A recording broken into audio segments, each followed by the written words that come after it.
Hoje Deus tem uma palavra para o teu coração. Eu quero que você abra a sua Bíblia na carta de Paulo aos Romanos, capítulo 6.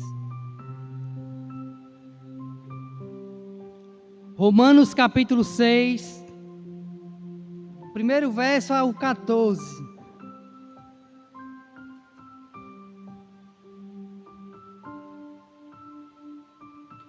Assim diz a palavra do Senhor. Que diremos, pois? Permaneceremos no pecado para que a graça seja mais abundante? De modo nenhum. Nós que estamos mortos para o pecado, como viveremos ainda nele? Ou não sabeis que todos quanto fomos batizados em Jesus Cristo, fomos batizados na sua morte? De sorte que fomos sepultados com ele pelo batismo na morte, para que, como Cristo ressuscitou dos mortos pela glória do Pai, assim andemos nós também em novidade de vida. Porque se formos plantados juntamente com ele na semelhança da sua morte, também o seremos da sua ressurreição. Sabendo isto, que o nosso velho homem foi com ele crucificado, para que o corpo do pecado seja desfeito, a fim de que não sirvamos mais ao pecado.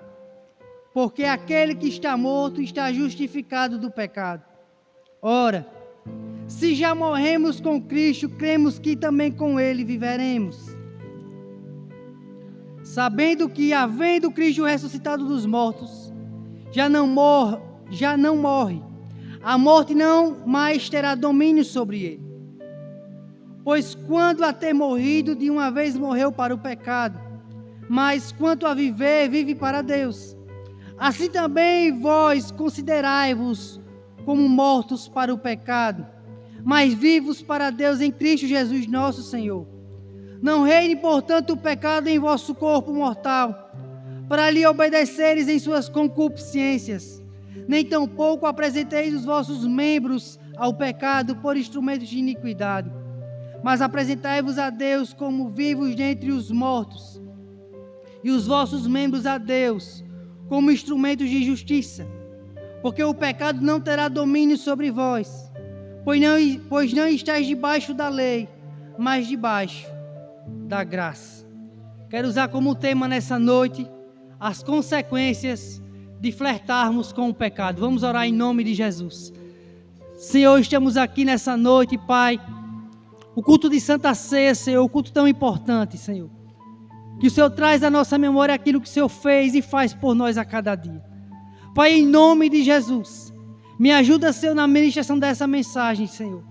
Que eu venha diminuir nessa noite e que apenas a Tua voz apareça. Pai, em nome de Jesus, eu te peço, em nome de Jesus. Fala conosco com poder e autoridade, Senhor. Tu conheces nessa noite as mentes e os corações. Tu nos sonda e nos esquadrinha. Fala, Senhor, conforme a nossa necessidade. É isso que eu te peço e te agradeço em nome de Jesus. Amém. Podem sentar, irmãos. Irmãos, que o pecado é maligníssimo, todos nós sabemos. O pecado, ele nos aprisiona. O pecado, ele nos separa de Deus.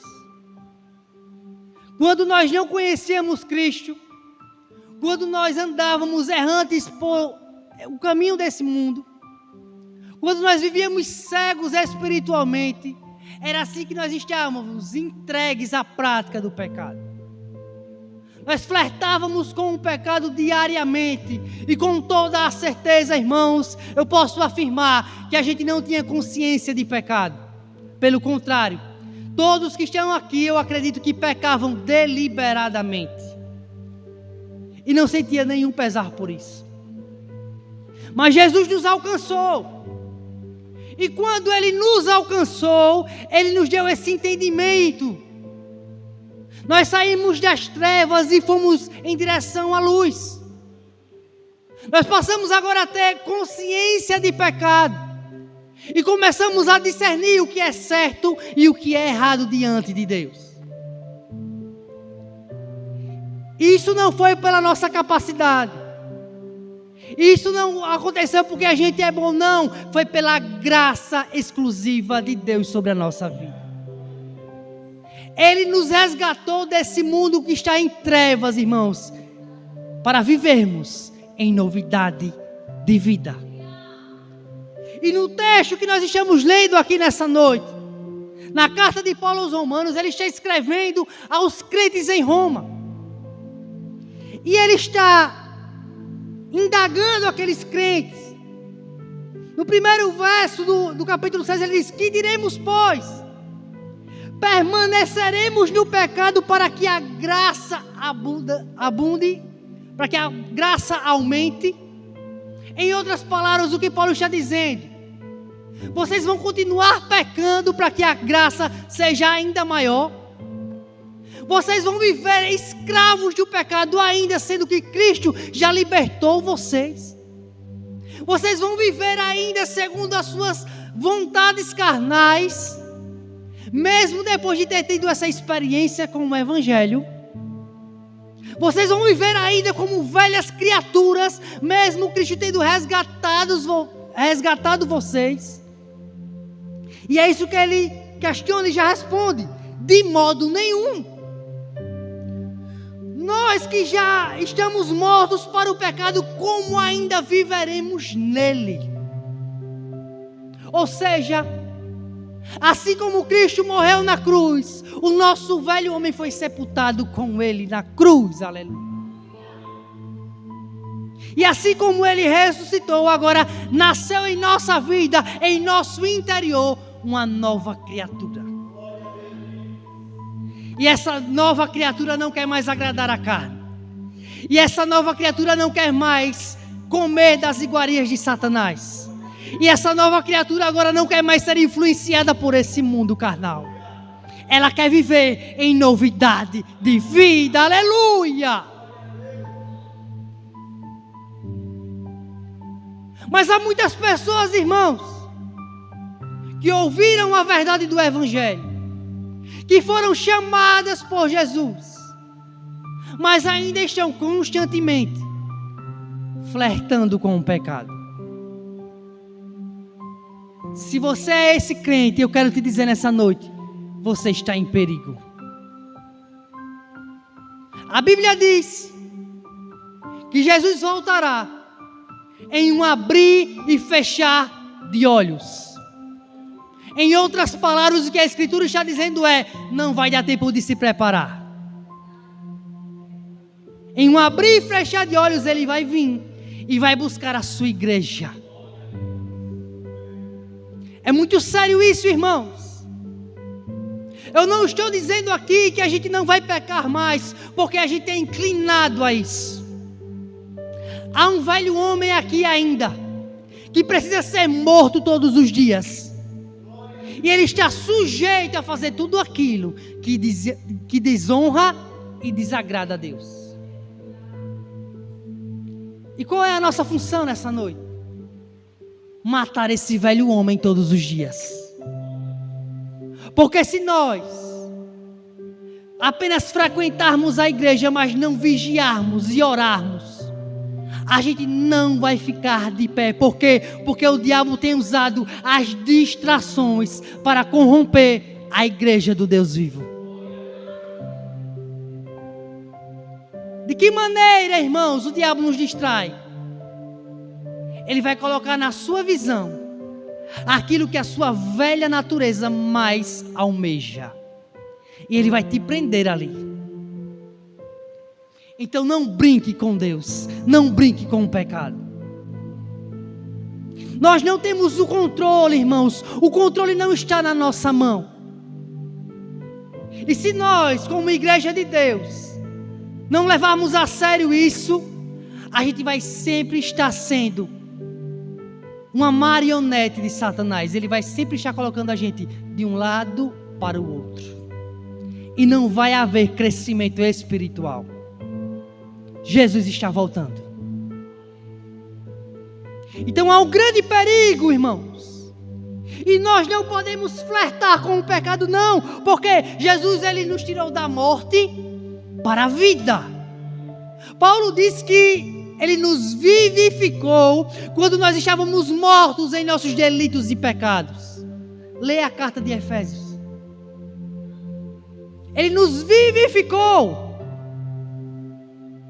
É como se Ele tivesse tirado a gente da morte, e foi dessa forma, para a vida. Mas não para viver da mesma maneira, não. Para viver uma nova vida, com uma nova mente, com um novo coração, com novas atitudes. E quando nós estivermos nessa posição de servos e servas de Deus, com toda a certeza, Deus vai trabalhar na nossa vida, e não apenas na nossa. Ele vai trabalhar através da nossa vida para outras pessoas. Porque primeiro Deus trabalha em nós, para depois trabalhar através de nós. E não há como haver fruto sem que haja verdadeiramente um arrependimento sincero diante de Deus. E o que é um arrependimento, irmãos? Mudança de vida, mudança de mente. Eu não estou falando aqui para pessoas que não conhecem o Evangelho, não. Nessa noite eu estou falando para pessoas que já conhecem o Evangelho, já desceram as águas, mas ainda estão flertando com o pecado.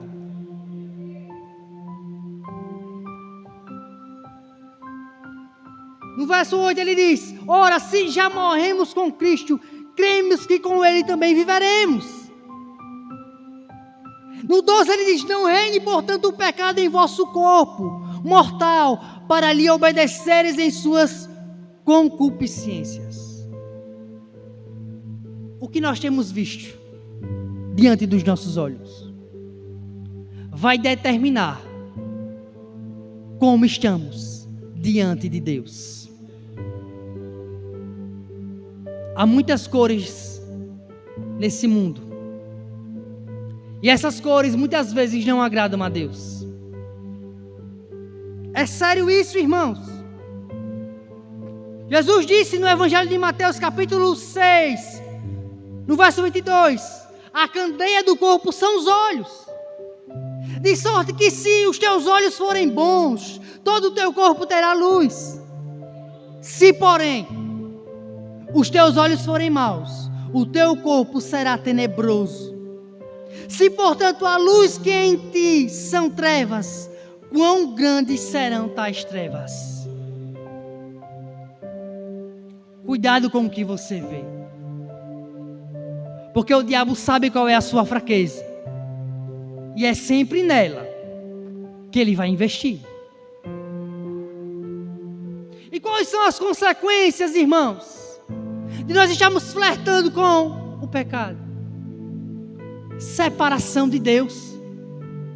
Porque a única coisa que separa o homem de Deus é o pecado. E eu não estou falando de um pecado acidental que pode acontecer na nossa vida. Eu estou falando de prática. Prática e prática. Eu estou falando de uma vida rotineira, entregue às paixões carnais. É disso que nós estamos falando nessa noite. Qual é a sua porta fraca? Será que é uma porta?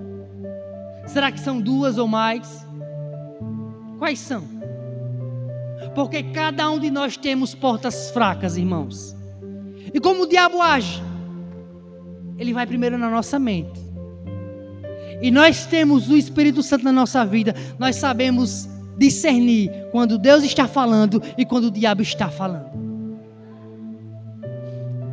E o objetivo dele, com toda certeza, primeiro é controlar a sua mente. Por isso ele mina a nossa mente. De que forma, irmão Jackson, Satanás mina a nossa mente? Colocando palavras de derrota sobre você. Palavras negativas. Irmãos, em nome de Jesus, em Cristo, nós somos mais que vencedores. Aleluia! Ele nos tirou da morte para a vida. Ele nos deu um novo nome. Ele nos tirou do lamaçal do pecado. Ele nos limpou, nos purificou para a sua obra. Então pare de ouvir o que o diabo diz a seu respeito, Porque não importa o que ele diz ao seu respeito, não importa o que você diz ao seu respeito, não importa o que as pessoas dizem ao seu respeito, o que importa é o que Jesus pensa de você, glória a Deus. A mente.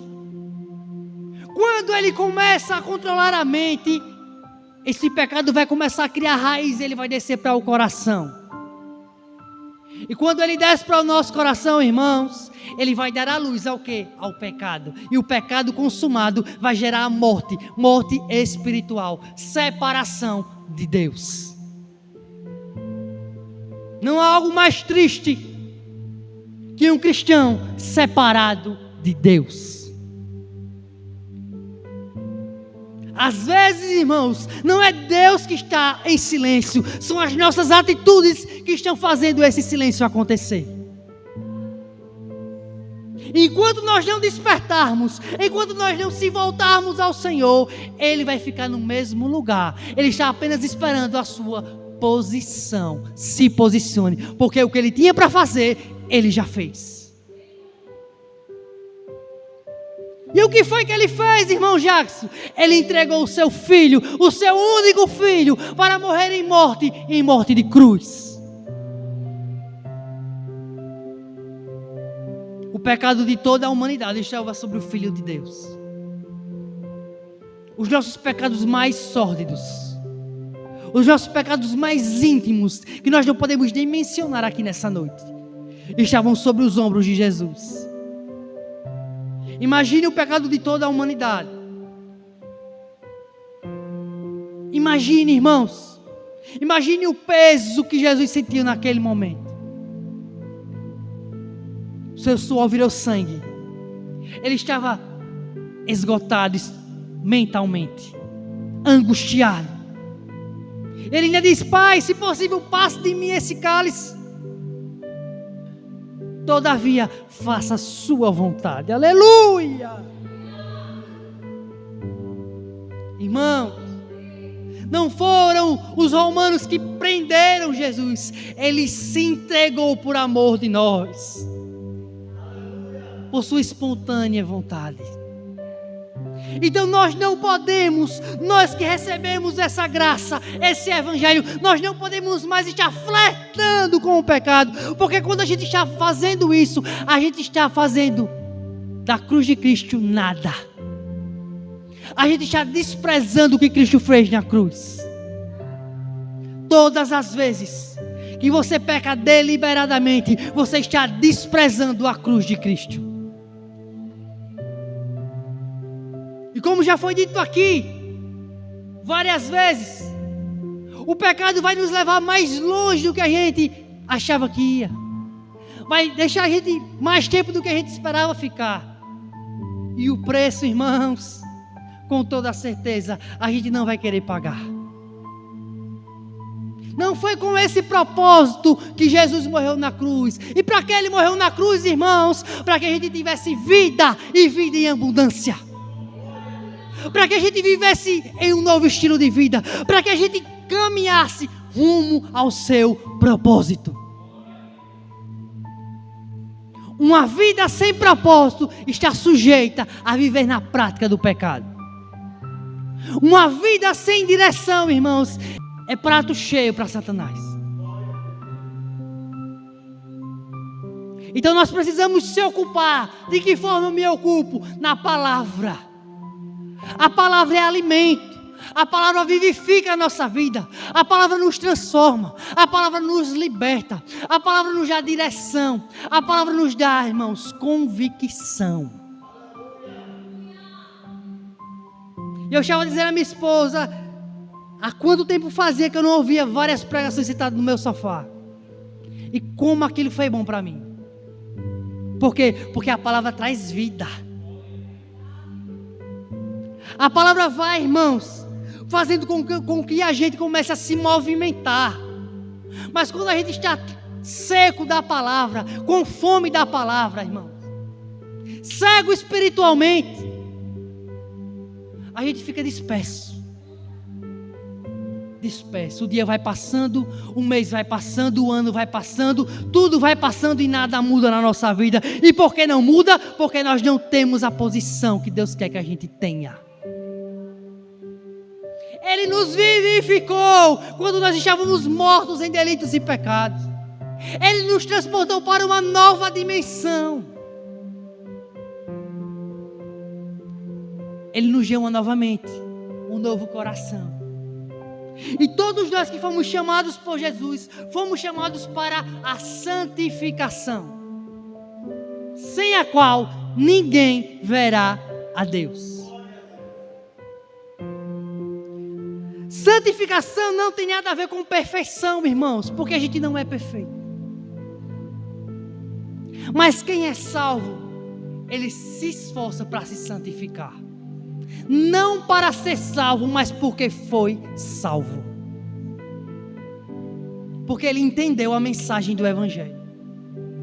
Porque agora ele quer um relacionamento não com esse mundo, não com a sua carne, não com o diabo. Ele quer um relacionamento com Jesus.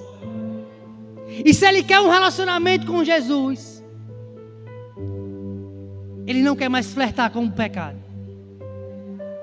Pelo contrário, o objetivo dele agora será resgatar almas que estão aprisionadas. E há quanto tempo, irmãos, esse não tem sido o propósito da nossa vida? Almas. Nós não temos a dimensão do valor de uma alma. 100 almas para Deus simboliza a mesma coisa do que uma alma. É o mesmo peso, é a mesma medida. Para Deus é importante. Mas o preço que pagou não foi a gente, talvez. É por isso que a gente não dá essa total importância. Mas se ele não tivesse nos alcançado, como nós estaríamos hoje? Como você estaria? Fazendo o quê? Será que você estaria nessa terra ainda? A Bíblia diz que há caminhos que para o homem parecem bons, mas no final esses caminhos são caminhos de morte. Quando eu não conhecia Jesus, eu vivia por esses caminhos. Eu andava cego. E eu nem sentia culpa disso. Pecava deliberadamente, constantemente. Jesus para mim era algo muito distante. Então, irmãos, estarmos na igreja, daqui a pouco a gente vai cear, é um privilégio. É um privilégio que infelizmente poucos terão. Há pessoas que não vão se salvar. Mas graças a Deus que o amor dele nos alcançou. E o que nós temos que fazer, irmãos? Em primeiro lugar, se desvencilhar daquilo que o diabo quer que a gente faça. Sabe qual é a vontade de Deus para você nessa noite? Que você não faça mais aquilo que desagrada a Ele. Ele quer agora que você mude e produza frutos dignos de arrependimento.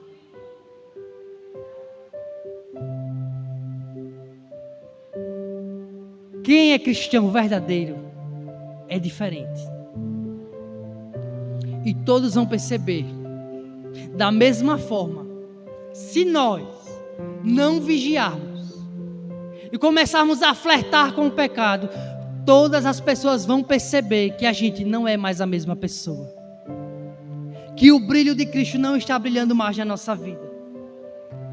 E que apenas o que ficou foram palavras. Palavras jogadas ao vento. Então o pecado, irmãos, ele separa o homem de Deus. O pecado, ele aprisiona a nossa mente. O pecado nos isola. O pecado nos atormenta. Então não foi para isso. Não foi para essa perturbação que Jesus te chamou, não. Ele te chamou para que a sua mente estivesse limpa, transformada, avivada. Porque a gente muitas vezes não se aviva, porque a gente está cheio de tantas coisas. E como Deus vai nos avivar? É preciso, sabe o quê? Nos despirmos do velho homem e nos vestirmos do novo homem. É isso que precisa na nossa vida. A gente precisa verdadeiramente vestir a camisa do Evangelho e não ser cristão apenas de palavras. Como disse Isaías, o povo de lábios honra, mas o coração está muito longe. Então não é isso que Deus quer de você. Deus quer que você fale, mas que você viva. Deus quer que você fale e pratique. E essa exortação não é apenas para você, é para mim também. Todos que estão aqui. Porque o tempo está se acabando. A porta da graça vai se fechar. E quando se fechar, não terá mais tempo, irmãos. Tiago disse que a nossa vida é como um vapor que aparece e logo desaparece. Ou seja, nós não temos muito tempo. Os dias são maus. E com toda certeza, nós estamos vivendo a última geração. Como você está diante de Deus nessa noite? Como eu estou diante de Deus nessa noite? Daqui a pouco eu vou cear.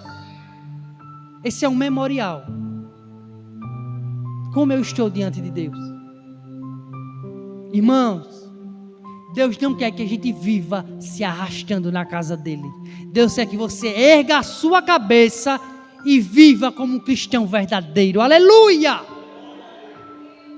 Então nessa noite levante a sua cabeça. Se você fracassou até aqui, hoje é o dia de você se arrepender.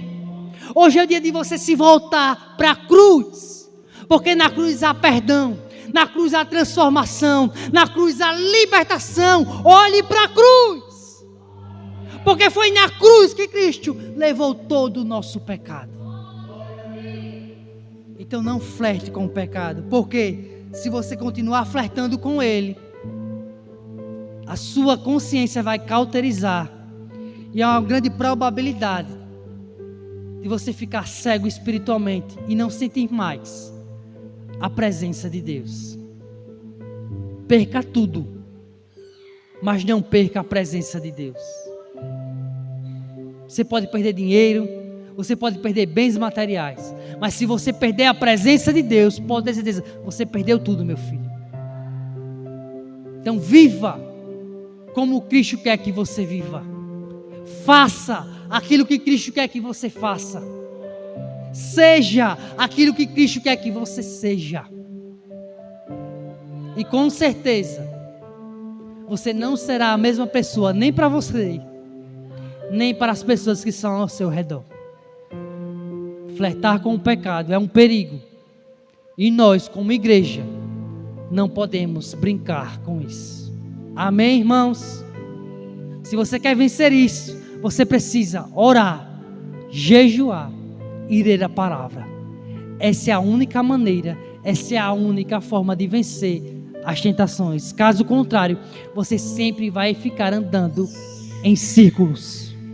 Amém? O Espírito Santo só me deu até aqui. Vamos aplaudir Jesus. Amém? Eu já passo para o pastor Raul.